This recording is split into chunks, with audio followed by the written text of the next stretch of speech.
You ever wonder why the simplest children's stories seem to stick with us forever? Well, it's not an accident.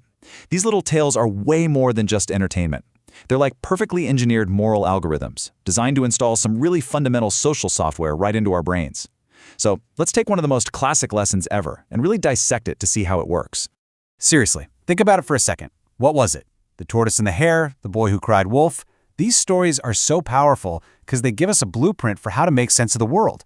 So today, we're going to pull one of these stories apart, get right into the nuts and bolts, and see how the machinery of a moral lesson is actually built.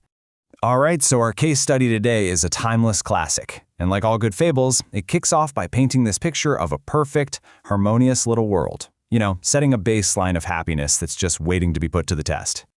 Okay, so meet Tom and Tim, and the key word here is inseparable. The story really needs us to get that their bond is the most important thing going on. This isn't just some throwaway detail, it's the high stakes of the whole story. Their friendship is what's on the line. Of course, every story needs some conflict, right? Some event that just comes in and shatters that perfect harmony. In kids' stories, it's usually something really simple and relatable. And in this case, it's a single, scarce, and very desirable resource. And there it is. One chocolate bar, two best friends, and two completely opposite ways of seeing the world. On one side, you've got Tom, who's all about a cooperative, win-win solution that keeps the friendship intact. And on the other side, you've got Tim, pushing for a selfish, zero-sum game. The battle lines are officially drawn. This is the absolute heart of the conflict. It's the exact moment selfishness gets a voice. And notice how it's short, blunt, and you get it immediately. The story puts this single impulse under a microscope so we can see it for exactly what it is, a direct threat to the very friendship that was set up just moments ago. So words are one thing, but now the story has to turn this argument into a physical action. It needs to show us what injustice looks like, not just tell us. The action itself is crystal clear. Tim acts on that greedy impulse. But wait, look at Tom's reaction. He smiles. Why would he do that? The story doesn't tell us yet, and that's what makes it such a brilliant little detail. It kind of suggests Tom understands something that Tim doesn't. He's playing the long game here. And this is where the story gets so clever. It visualizes the whole concept. A big, abstract idea like injustice suddenly becomes this concrete, measurable thing, a huge difference between two bars. For a kid's brain, this is genius.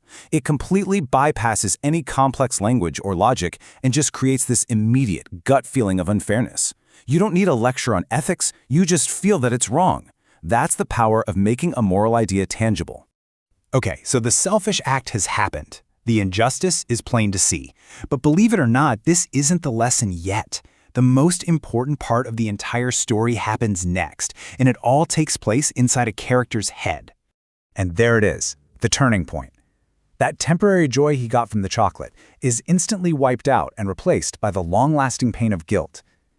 The story is teaching us that the internal consequence of being selfish is so much worse than any external reward. This is the exact moment empathy is born. So what the story just did is actually incredible. It's given us a repeatable formula for social repair. It's laid out a super clear, four-step path to get from a broken relationship all the way back to a healthy one. It's a simple but really profound roadmap for how to navigate conflict. So now that Tim's gone through this big internal change, the story has to show us the reward. It has to resolve the whole conflict and show us exactly why choosing empathy and saying sorry was the right move all along. And this just illustrates the positive feedback loop perfectly. The apology doesn't just fix the immediate problem, it leads to them making up and, maybe even more importantly, they both learned something. So the friendship isn't just back to where it was, you could argue it's even stronger now because it was tested and they figured out how to repair it. And finally, the story just comes right out and gives us its thesis statement. Every single part we've looked at, the setup, the conflict, the guilt, the resolution, all of it was carefully built to lead us to this one, simple, powerful conclusion. The entire story is basically the proof for this one sentence. So if we take a step back, what the story's really done is give us a much richer definition of what sharing even is. It's not about losing half of a chocolate bar.